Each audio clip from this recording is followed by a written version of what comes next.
Oh, well, there's only 300 frames dropped. Usually by now I have 11,000.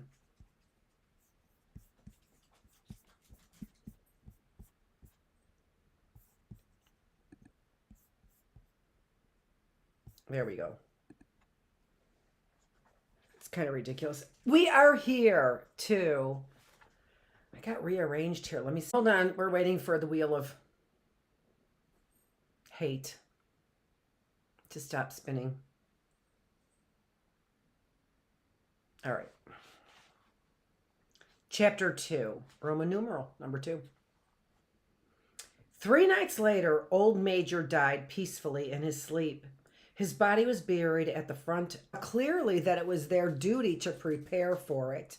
The work of teaching and organizing the others fell naturally upon the pigs, who were generally recognized as being the cleverest of the animals. Preeminent among the pigs were 2 young boars named Snowball and Napoleon, whom Mr. Jones was breeding up for sale. Napoleon was a large, rather fierce-looking Berkshire boar, the only Berkshire on the farm, not much of a talker, but with a reputation for getting his own way. Snowball was a more vivacious pig than Napoleon, quicker in speech and more inventive, but was not considered to have the same depth of character. All the other male pigs on the farm were porkers. The best known among them was a small fat pig named Squealet, with very round cheeks, twinkling eyes, nimble movements, and a shrill voice. He was a brilliant talker, and when he was arguing some difficult point, he had a way of skipping from side to side and whisking his tail, which was somehow very persuasive. The other said of Squealer that he could turn black into white. These 3 had elaborated old Major's teachings into a complete system of thought to which they gave the name animalism. Several nights a week after Mr. Jones was asleep, they held secret meetings in the barn and expounded the principles as, why should we care what happens after we're dead? No data. All right, it's back again. Or if this rebellion is to happen anyway, what difference does it make whether we work for it or not?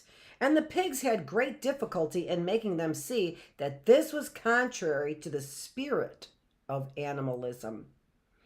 The stupidest questions of all were asked by Molly, the white mare. The very first question she asked Snowball was, will there still be sugar after the rebellion? No, said Snowball firmly. We have no means of making sugar on this farm. Besides, you do not need sugar.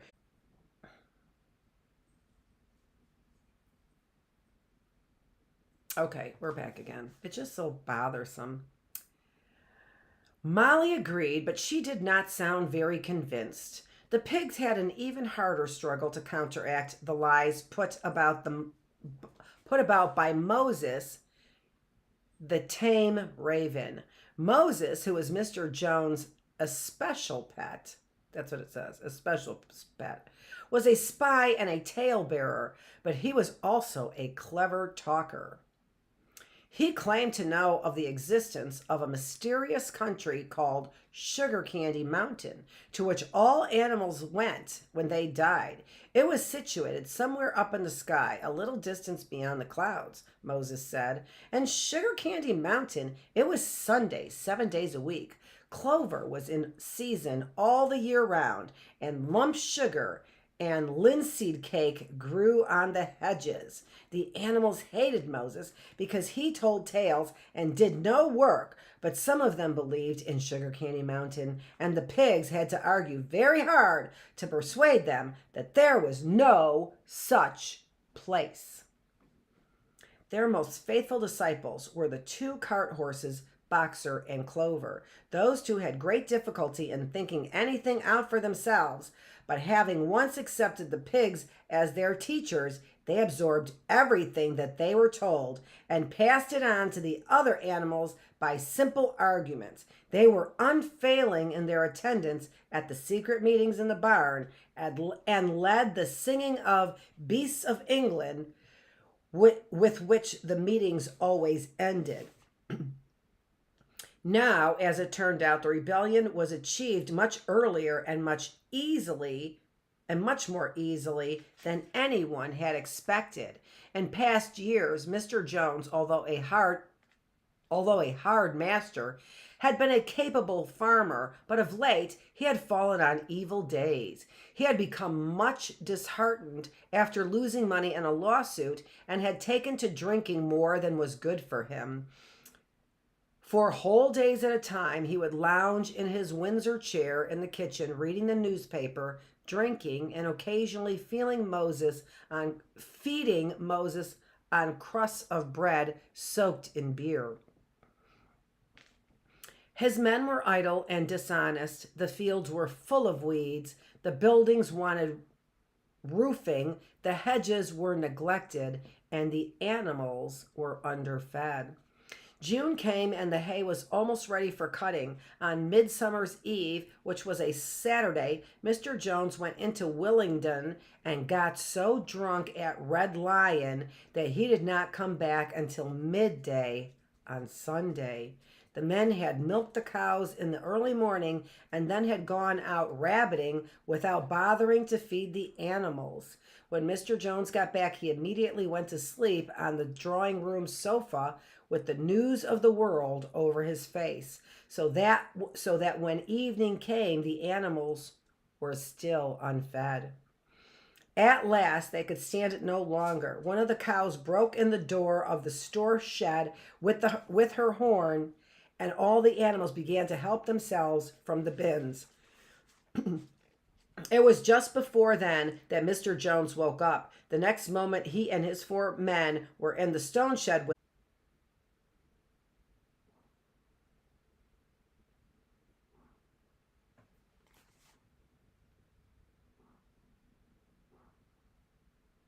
I hope this comes out okay.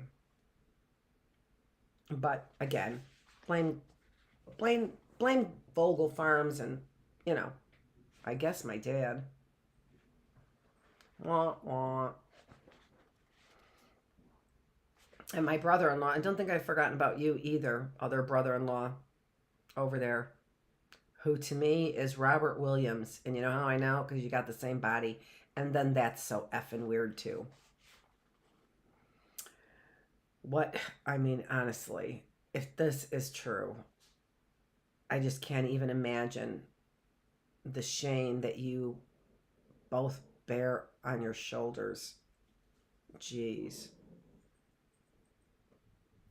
The situation was quite out of their control. They had never seen animals behave like this before, and this sudden uprising of creatures whom they were used to thrashing and maltreating just as they chose frightened them almost out of their wits. After only a moment or two, they gave up trying to defend themselves and took to their heels. A minute later, all 5 of them were in full flight down the cart track that led to the main road, with the animals pursuing them in triumph.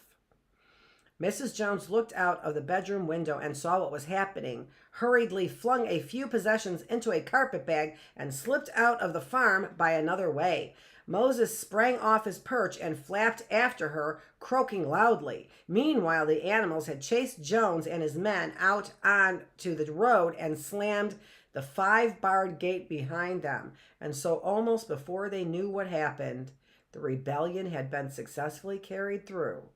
Jones was expelled, and the manor farm was theirs.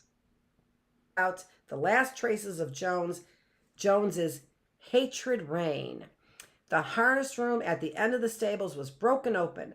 The bits and nose rings, the dog chains, the cruel knives with which Mr. Jones had used to castrate the pigs and lambs were all flung down the well.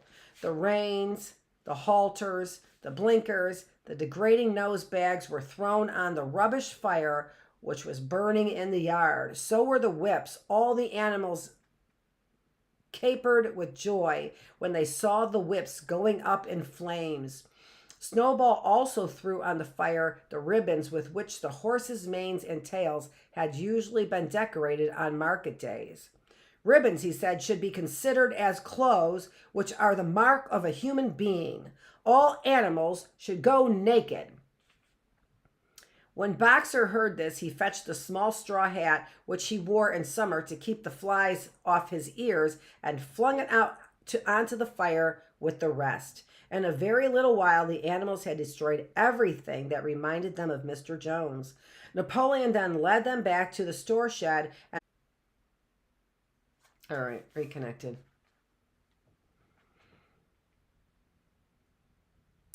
But they woke at dawn and as usual, and suddenly remembering the glorious thing that had happened, they all raced out into the pasture together. A little way down the pasture, there was a knoll that commanded a view of most of the farm. The animals rushed to the top of it and gazed round them in the clear morning light. Yes, it was theirs. Everything that they could see was theirs. In the ecstasy of that thought, they gamboled around. Not gambled, but gamboled.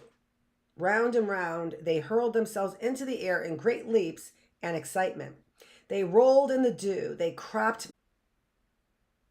Okay. We're gazing with a kind of awe at the unbelievable luxury, at the beds with their feather mattresses, the looking glasses, the horsehair sofa, the Brussels carpet, the lithograph of Queen Victoria over the drawing room mantelpiece. They were just coming down the stairs when Molly was discovered to be missing. Going back, the others found that she had remained behind in the best bedroom. She had taken a piece of blue ribbon from Mrs. Jones's dressing table and was holding it against her shoulder and admiring herself in the glass in a very foolish manner. The others reproached her sharply, and they went out to the museum. No data.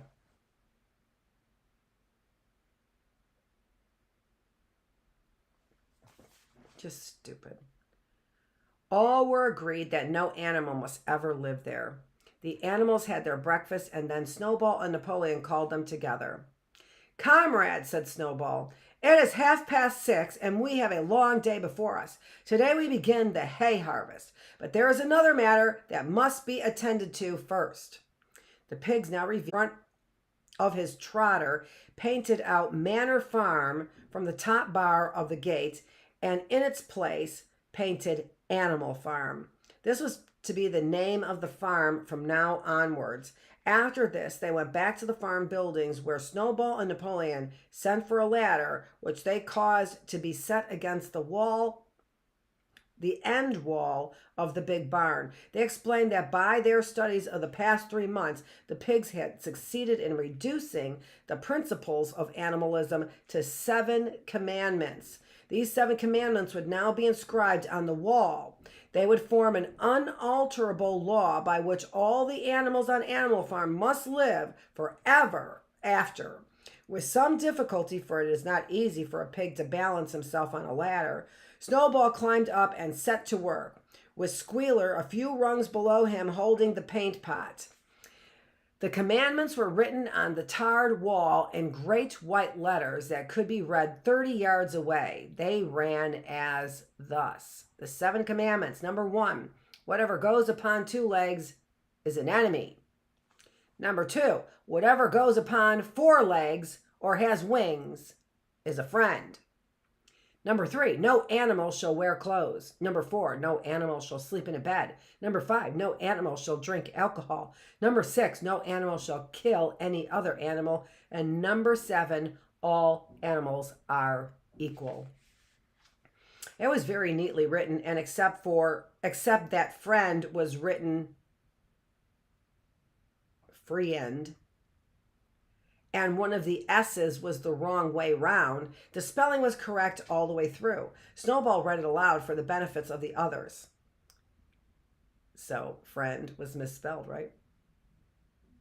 All the animals nodded in complete agreement, and the cleverer ones at once began to learn the commandments by heart.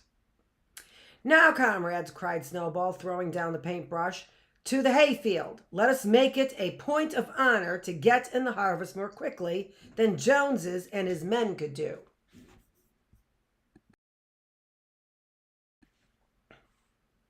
But at this moment, the 3 cows, who had seemed uneasy for some time past, set up a loud lowing. They had not been milked for 24 hours, and their udders were almost bursting. After a little thought, the pigs sent for buckets and milked the cows fairly successfully, their trotters being well adapted to the task. Soon there were 5 buckets of frothing, creamy milk, at which many of the animals looked with considerable interest. What is going to happen to all that milk? Said someone. Jones used sometimes to mix some of it in our mash, and one of the hens. I think it's supposed to be said one of the hens. Never mind the milk, comrades, cried Napoleon, placing himself in front of the buckets. That will be attended to. The harvest is more important. Comrade Snowball will lead the way. I shall follow in a few minutes. Forward, comrades. The hay is waiting. So the animals trooped down to the hayfield to begin the harvest, and when they came back in the evening, it was noticed that the milk had disappeared. That's it, chapter 3. So we will return tomorrow with the classic book, chapter 3 of Animal Farm. This is Dr. Annette Feravich. Thanks for joining me in the reading room. I really hope that it wasn't too choppy for you. If it was, you might want to listen to it on audio tape. I do recall I did listen to at least part of it on audio tape. I don't remember how it ended, although I've heard some rumors. This is Dr. Annette Feravich. Thanks for joining me here in the reading room. I'll see you tomorrow. You've been in the classroom.